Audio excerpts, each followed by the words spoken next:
अस्सलाम वालेकुम नाज़रीन, मैं हूँ जुनैद जमशेद। एक बार फिर आप लोगों की खिदमत में हाज़िर हूँ। तो इस वीडियो से मुतालिक मैंने एक वीडियो पहले ही भी बनाई थी जिसके अंदर मैंने जनरेटर की रिपेयरिंग सिखाई थी और उसमें मैंने बताया था जनरेटर किस तरीके से रिपेयर होता है। लेकिन लोगों की कुछ क्यूरीज़ आई थी कि इसकी स्पीड किस तरीके से कंट्रोल की जाती है।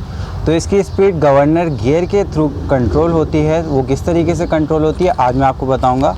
इसका फंक्शन क्या होता है, सबसे पहले हमने ये समझना है। ये गवर्नर गियर है।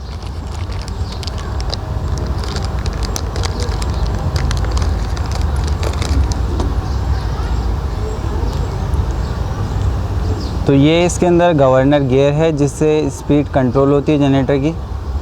आप लोग देख सकते हैं इसमें ये फ्लाई वेट्स कहलाते हैं। इसके अंदर ये फ्लाई वेट्स कहलाते हैं। जब ये गियर चलना शुरू होता है तो ये दोनों फ्लाई वेट्स ओपन हो जाते हैं। जब ये ओपन होते हैं तो ये इसके ऊपर एक कैप लगा होता है। जैसे ही ओपन होते हैं तो ये कैप ओपन हो जाता है।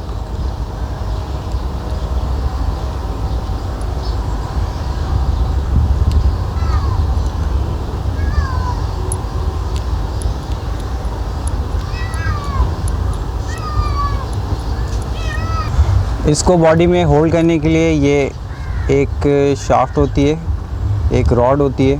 इसके ऊपर ये लॉक लगा होता है। इस लॉक को आसानी से बिठा सकते हैं। ये रिंग लॉक है।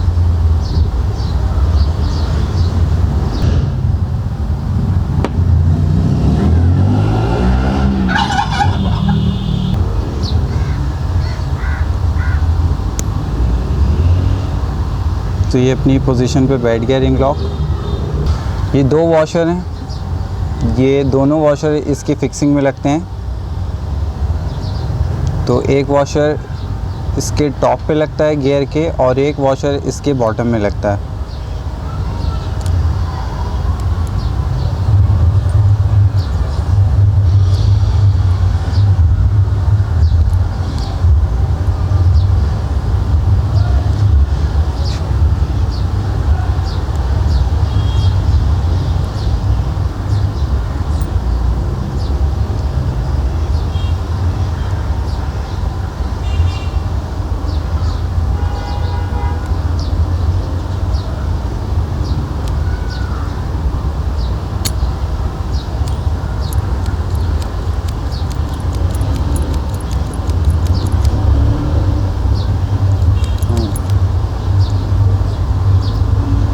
ये एक वॉशर इसके बॉटम में लगा हुआ।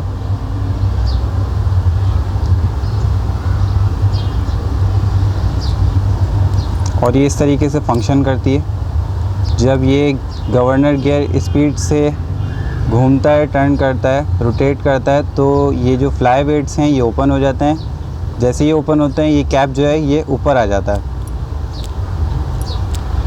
जैसे ही कैप ऊपर आता है तो इसके अंदर एक मेटल आर्म शाफ्ट होती है जिस पे अटैच्ड होता है।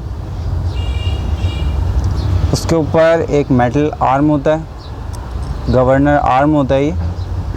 ये जो लीवर होता है ये लिंक कर रहा होता है हमारे कार्बोरेटर में, जिसके थ्रू हम फ्यूल कंट्रोल कर रहे होते हैं जनरेटर का।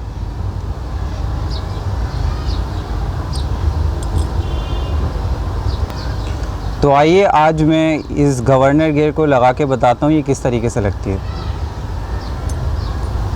तो जैसा कि मैंने पहले भी बताया था, आपने इन वॉशरों का ख्याल रखना है। एक वॉशर गियर के टॉप पर आती है और एक वॉशर गियर के बॉटम पर आती है। तो सबसे पहले हम बॉटम वाली वॉशर को रख देते हैं। ये वॉशर हमने प्लेस पे रख दी। तो मैंने गवर्नर गियर के बॉटम में वॉशर रख दिए। वॉशर रखने के बाद मैंने गवर्नर गियर के अंदर ये रॉड डाल दिए है। अब मैं इसको फिक्स करूँगा इसकी प्लेस पर।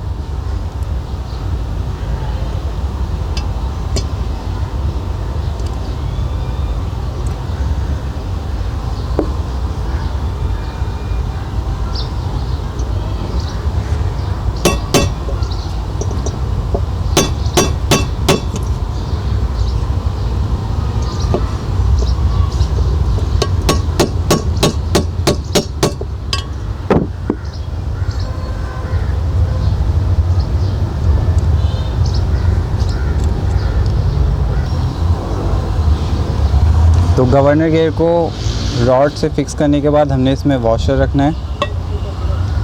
इसके टॉप पर भी वॉशर लगाना है।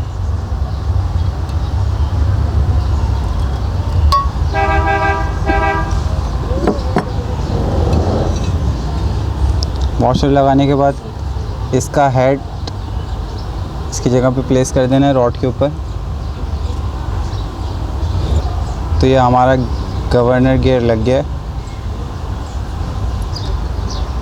तो गवर्नर गियर के बाद हमने इसकी मेटल आर्म शाफ्ट लगानी है। मेटल आर्म शाफ्ट लगाने के लिए मैं ये शाफ्ट, एक वॉशर और एक क्लिप चाहिए। मेटल आर्म शाफ्ट ये जो आपको टॉप पे होल दिख रहा है इसमें लगेगी। सबसे पहले आपने मेटल आर्म शाफ्ट के अंदर ये वॉशर प्लेस करना है इस तरीके से।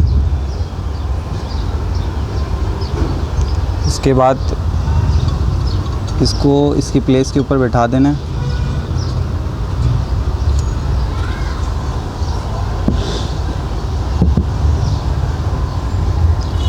उसके बाद इसको क्लिप से होल्ड कर देना है।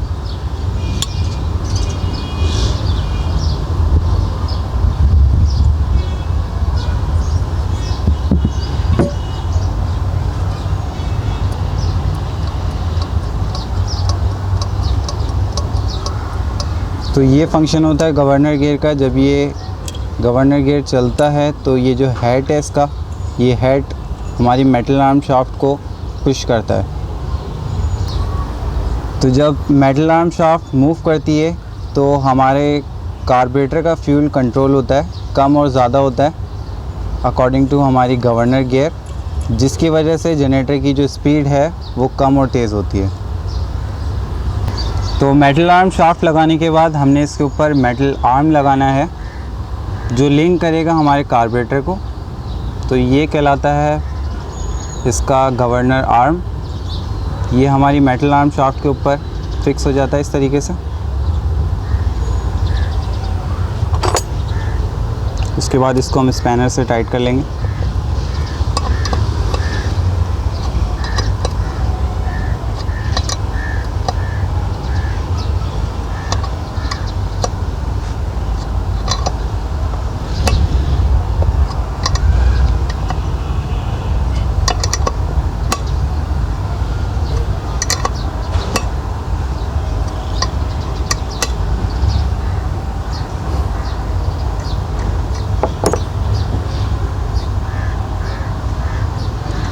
तो अब आप लोग देख सकते हैं कि हमारा जो गवर्नर आर्म है वो हमारी मेटल आर्म शाफ्ट को ईज़िली मूव करा रहा है। तो जब गवर्नर चलना शुरू होगी, रोटेट करना शुरू होगी, तो ये कैप ओपन होगा और जैसे ये कैप ओपन होगा तो हमारी ये जो गवर्नर आर्म है ये मूव करना शुरू हो जाएगी। और इस गवर्नर आर्म की मदद से हम कार्बोरेटर का फ्यूल कंट्रोल करते हैं। इधर एक लिंक रॉड होती है जो कार्बोरेटर को इस गवर्नर आर्म से अटैच करती है। उसके बाद इसके अंदर 2 स्प्रिंग होते हैं जो कि इसको पुश करके रखते हैं कार्बोरेटर की तरफ। तो ये है हमारी लिंक रॉड जो कार्बोरेटर को और हमारे गवर्नर आर्म को लिंक कराती है। उसके बाद ये स्पीड का स्प्रिंग है और ये स्पीड कंट्रोल का स्प्रिंग है। सबसे पहले हम ये जो हमारा गवर्नर आर्म है इसको हम प्रेस करेंगे, इसकी हेड को हम प्रेस कर देंगे बिल्कुल।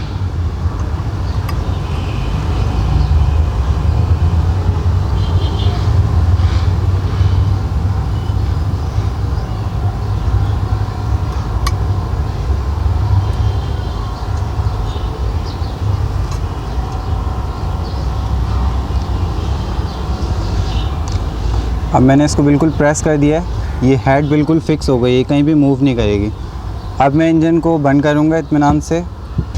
तो ये मैंने गवर्नर आर्म को बिल्कुल फिक्स कर दिया है, क्योंकि जब हम इंजन बना रहे होते हैं तो बॉडी को हम इसको अपसाइड डाउन भी करते हैं, हर तरीके से इसको घुमाते हैं। तो उसमें एक बात का ख़तरा ये रहता है कि जो गवर्नर गियर की हेड है, गवर्नर गियर की हेड है वो गिर जाती है, निकल जाती है, बॉडी के अंदर ड्रॉप हो जाती है, तो उसकी वजह से फिर हमारी स्पीड कंट्रोल नहीं हो पाती। तो इस बात का हमने ख्याल रखना है कि ये जो गवर्नर गियर की हेड है वो अपनी पोजीशन में रहे। तो उसको आप इस तरीके से मेक श्योर कर सकते हैं। आपने गवर्नर आर्म को लगाना है और इसको बिल्कुल एक प्लेस पे फिक्स कर देना है।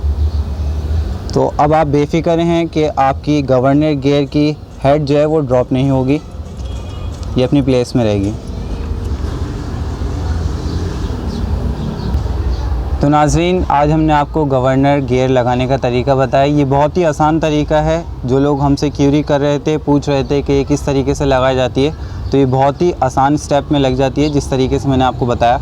इसमें चंद बातों का आपने ख्याल रखना होता है कि गवर्नर गियर के बॉटम के ऊपर एक वॉशर लगती है, एक टॉप पे वॉशर लगती है, और गवर्नर आर्म शाफ्ट जो है एक इसके अंदर वॉशर लगती है। आपने इस बातों का ख्याल रखना होता है। उसके अलावा आपके गवर्नर गियर की हेड जो है वो ड्रॉप नहीं होनी चाहिए, आपने इस बात का भी ख्याल रखना होता है। तो उसको मेक श्योर करने के लिए हमने यहाँ पे एक स्प्रिंग लगाया है गवर्नर आर्म के ऊपर, ताकि ये फ़िक्स हो जाए।